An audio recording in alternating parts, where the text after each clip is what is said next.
News, सच जरूरी है। नमस्कार दर्शकों, ये है MNS न्यूज नेटवर्क। मैं हूँ आपके साथ आरती। आइए देखते हैं आज की कुछ खास खबरें। गरीब और किसानों के मसीहा है मोदी, अरुण सिंह CP जोशी ने लिया तैयारियों का जायजा। देश के प्रधानमंत्री नरेंद्र मोदी 31 मई को राजस्थान के अजमेर आ रहे हैं। यहाँ पर वह एक विशाल जनसभा को संबोधित भी करेंगे। राजस्थान के प्रभारी अरुण सिंह CP जोशी और राजेंद्र सिंह राठौड़ ने शनिवार को जनसभा स्थल पहुंचकर तैयारियों का जायजा लिया। गरीब और किसानों के मसीहा है मोदी। बीजेपी के राजस्थान प्रभारी अरुण सिंह ने कहा कि प्रधानमंत्री नरेंद्र मोदी की नीतियां गरीब को खुशहाल करने की रही है। गरीब और किसान मोदी को मसीहा के रूप में देखता है। मोदी सरकार का लगातार 9 वर्ष का कार्यकाल पूर्ण हो रहा है। PM नरेंद्र मोदी की 31 मई को अजमेर में जनसभा है। इसको लेकर लोगों में भारी उत्साह है। शनिवार को अरुण सिंह बीजेपी प्रदेश अध्यक्ष CP जोशी और विधानसभा में प्रतिपक्ष नेता राजेंद्र सिंह राठौड़ समेत कई नेताओं ने अजमेर में कायड़ विश्राम स्थलों में जनसभा के लिए हो रही तैयारियों का जायजा लिया। PM मोदी ने किया चुनावी शंखनाद। दक्षिण राजस्थान में बीजेपी का किले को किया और मजबूत। मोदी ने गरीब में उत्थान के लिए किया काम। बातचीत में बीजेपी के राजस्थान प्रभारी अरुण सिंह ने कहा कि विगत 31 मई को प्रधानमंत्री नरेंद्र मोदी अजमेर आ रहे हैं। मोदी के आगमन को लेकर राजस्थान में काफी उत्साह है। मोदी सरकार के 9 वर्ष पूर्ण होने जा रहे हैं। उन्होंने कहा कि मोदी के नेतृत्व में गरीबों का कल्याण हुआ है। इस कार्यकाल में किसानों और शोषित वंचित लोगों के लिए कार्य हुए। मोदी ने देश का मान सम्मान पूरे दुनिया में बढ़ाने का काम किया है। देश की मूल सांस्कृतिक धरोहर को भी प्रतिस्थापित करने का काम मोदी ने किया है। मोदी की जनसभा को लेकर पूरे राजस्थान में उत्साह का माहौल है। देशवासियों को गौरव होता है कि देश के प्रधानमंत्री नरेंद्र मोदी है। मोदी ने 9 वर्ष के अंदर पूरे देश की तस्वीर ही बदल डाली। केंद्र सरकार की योजना से खुशहाल हुए गरीब। सन 2014 के बाद से श्रृंखलावार देखें तो मोदी ने पहले गरीब के कल्याण के लिए काम किया। सबसे पहले बैंक खाते खोले गए ताकि योजनाओं का लाभ सीधा लाभार्थी को मिल सके। उज्ज्वला योजना, आयुष्मान भारत, घर घर नल, हर नल में जल, शौचालय आदि मोदी सरकार की योजना से गरीब खुशहाल हुए। प्रधानमंत्री नरेंद्र मोदी का गरीब केंद्र बिंदु रहा है, इसलिए आज हर वर्ग प्रधानमंत्री नरेंद्र मोदी के साथ खड़ा हुआ है। राजस्थान प्रभारी अरुण सिंह ने कहा कि किसान तो प्रधानमंत्री नरेंद्र मोदी को मसीहा के रूप में देखते हैं। किसान और गरीब की मोदी ने निरंतर चिंता की है। लोग घर घर जाकर पीले चावल देकर जनसभा में आमंत्रित करने का काम कर रहे हैं। गत 31 मई को 9वां वर्ष मनाया जाएगा और प्रधानमंत्री का लोग अभिनंदन करेंगे। इसे पूरा देश देखेगा। मोदी ने दुनिया में बढ़ाया देश का सम्मान। बातचीत में बीजेपी प्रदेश अध्यक्ष CP जोशी ने कहा कि मोदी सरकार के 9 वर्ष के कार्यकाल पूर्ण होने पर राजस्थान में प्रधानमंत्री मोदी की पहली जनसभा गत 31 मई को होने जा रही है। मोदी ने अनेक सौगातें अपने कार्यकाल में राजस्थान को दी है। यहाँ सड़क, रेल, ग्रामीण विकास, शहरी विकास, शिक्षा और स्वास्थ्य को लेकर अभूतपूर्व काम हुए। राजस्थान में हर व्यक्ति के मन में उत्साह है कि ऐसे जननायक हमारे बीच में आ रहे हैं जिनके कार्यकाल में गरीब को घर, गैस का कनेक्शन, अन्न धन योजना का लाभ मिला है। मोदी ने पूरी दुनिया में हमारे देश का नाम रोशन किया है। डबल इंजन की सरकार लाने के लिए रखी जाएंगी बुनियाद। बातचीत में विधानसभा में नेता प्रतिपक्ष राजेंद्र सिंह राठौड़ ने कहा कि प्रदेश की 45 विधानसभा में पीले चावल लोगों को आमंत्रित करने के लिए भिजवाए गए। इसके अलावा अजमेर शहर और देहात क्षेत्र के करीब 1 लाख लोग जनसभा में जुटेंगे। राठौड़ ने बताया कि कायड़ विश्राम स्थली में अब तक का सबसे बड़ा डोम और टेंट का निर्माण किया जा रहा है और कहा कि मोदी की जनसभा राजस्थान में डबल इंजन की सरकार लाने की बुनियाद रखेगी।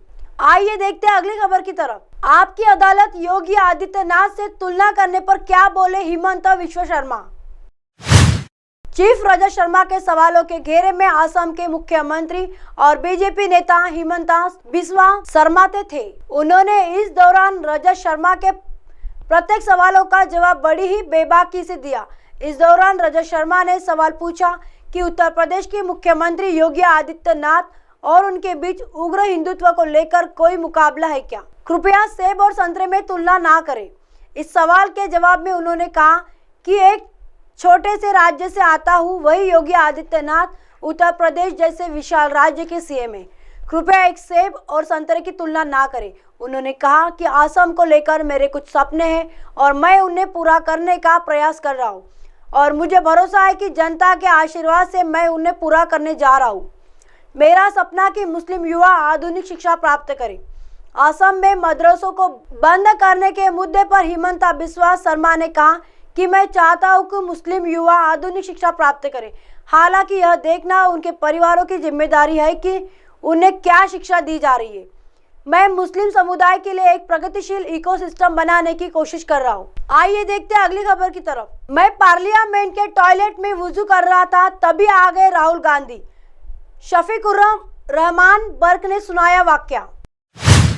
प्रधानमंत्री नरेंद्र मोदी ने रविवार 28 मई को वैदिक मंत्रोच्चार के साथ नए संसद भवन का उद्घाटन किया, लेकिन उससे पहले कई सांसदों ने पुरानी संसद से जुड़ी अपनी पुरानी यादों को साझा किया।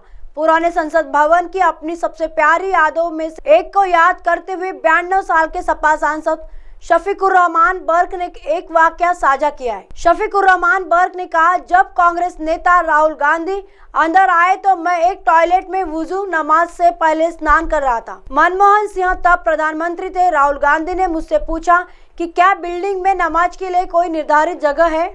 जब मैंने उन्हें बताया कि संसद में नमाज के लिए कोई निर्धारित जगह नहीं है और आमतौर पर जहां भी मुझे गैलरी में जगह मिलती है मैं वहां नमाज पढ़ता हूं, मेरी इस बात को सुनकर वो हैरान रह गए। इस दौरान मैंने उनसे मदद मांगी ताकि सांसदों और अन्य लोगों को इमारत के अंदर नमाज अदा करने के लिए अलग से जगह मिल सके। मैं 1996 में पहली बार संसद पहुंचा। शफीकुर रहमान बर्क।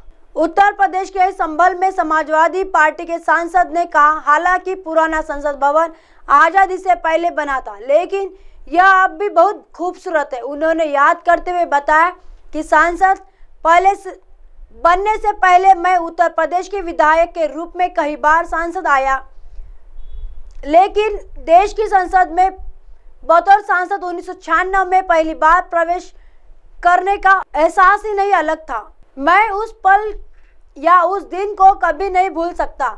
नए संसद भवन को लेकर सपा सांसद शफीकुर रहमान बर्क ने कहा, मुझे नहीं लगता कि नई संसद बनाने की कोई आवश्यकता थी।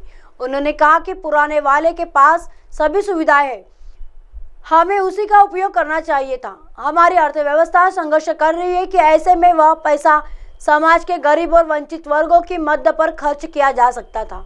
सपा सांसद डॉक्टर शफीकुर रहमान बर्क ने बीजेपी पर निशाना साधते हुए कहा, उन्होंने संसद को तो बना दिया मगर मुल्क के हालात को नहीं देखा। लोगों को रोजगार नहीं मिल रहा है, देश की हालत बहुत ज्यादा खराब है। इन हालातों में पार्लियामेंट बनाना मुनासिब नहीं था। हमारे पास इतिहास मौजूद है, संविधान मौजूद है, यह भी हमारे देश के लोगों ने बनाया है, जिसके चेयरमैन डॉक्टर अंबेडकर थे। सपा सांसद ने कहा कि हम चाहते हमारा देश आगे बढ़े, नफरत खत्म हो, प्यार और मोहब्बत की फिजा कायम हो, सब अपने धर्म के हिसाब से काम करते हैं, यह सियासी मसला है। अब आप हमारे चैनल को आपके मोबाइल पर भी देख सकते हैं। मोबाइल ऐप पर देखने के लिए प्ले स्टोर से MNS news TV app download करें। इंस्टा, लिंक, ट्विटर, हाईकुक, फेसबुक और कई सोशल मीडिया के प्लेटफॉर्म पर हमारा चैनल उपलब्ध है। आप इसे यूट्यूब पर भी देख सकते हैं। आप हमारे चैनल को लाइव भी देख सकते हैं www.mnsnewstv.com पर। फिलहाल वक्त चला दर्शकों ब्रेक का। ब्रेक से लौटने के बाद देखिएगा देश और दुनिया की तमाम खबरें। बने रहिए MNS न्यूज पर। नमस्कार।